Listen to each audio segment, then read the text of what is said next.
Let's understand Museveni. Museveni is not interested in those islands. The claim he's making is the coastal, the Kenyan coastal line, the port. He says he wants to set his navy along the coast.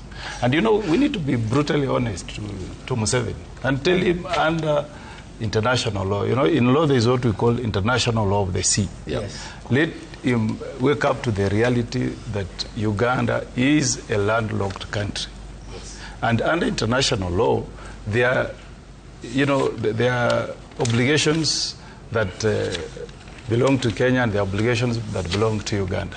We cannot deny him, in terms of trade, access to the Port of Mombasa under international law. As a country, we have an obligation to allow Museveni to have access to the sea.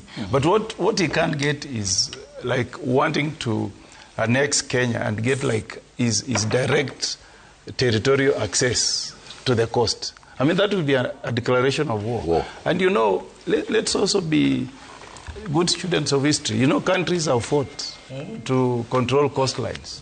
You remember in the late 1800s, Chile fought with Bolivia. Yes. I mean, a very brutal war.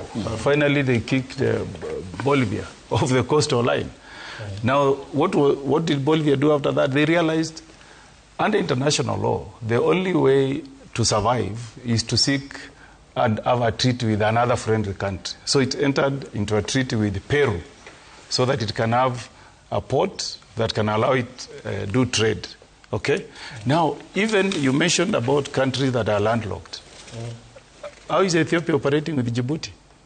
They have a treaty that allows them to set up base in Djibouti and control a port there. And also the railway connection. And the railway connection. You know, the speed rail, what Kenya is trying to do with Uganda, there is a precedent. It's happening between Ethiopia and Djibouti, but not through these reckless declarations. You do it through international treaty. You sit and negotiate so that you benefit.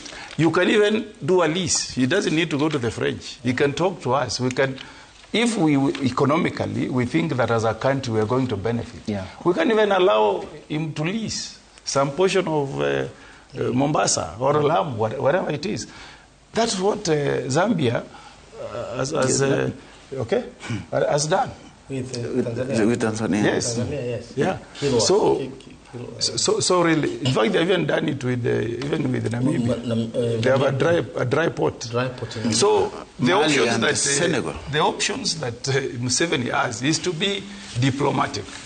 You know, if you make the kind of declaration he's making that you are comparing international boundaries with an apartment and saying you need, it's like you're in a penthouse, you need access. That's not the way. So we really, as a country, we must, the first obligation that the president has, the first obligation I have as a Kenyan, is to protect the territorial integrity of a country called Kenya. Any other thing, in fact, the only consideration for us is the economic benefits. If we want to give Museveni access to the port of Mombasa, we have to look at it from the economic angle. I mean, we need to trade with them. And finally, remember, this is so retrogressive. You know, we are trying to build the East African community so that we encourage trade among the East African communities in a friendly manner. You go to Europe, you know, you can buy something in France and you get your taxes refunded in Spain. You move freely. Once you have a visa to enter the European Union, you move freely. That's what we need in East Africa, not this kind of retrogressive statement from Museveni. You know, do you know that Kenyan lawyers have entered a pact with Ugandan lawyers, allowing them to cross over and practice law in Kenya? It's only that the Ugandans fear. They have not given the same reciprocity to Kenyan lawyers.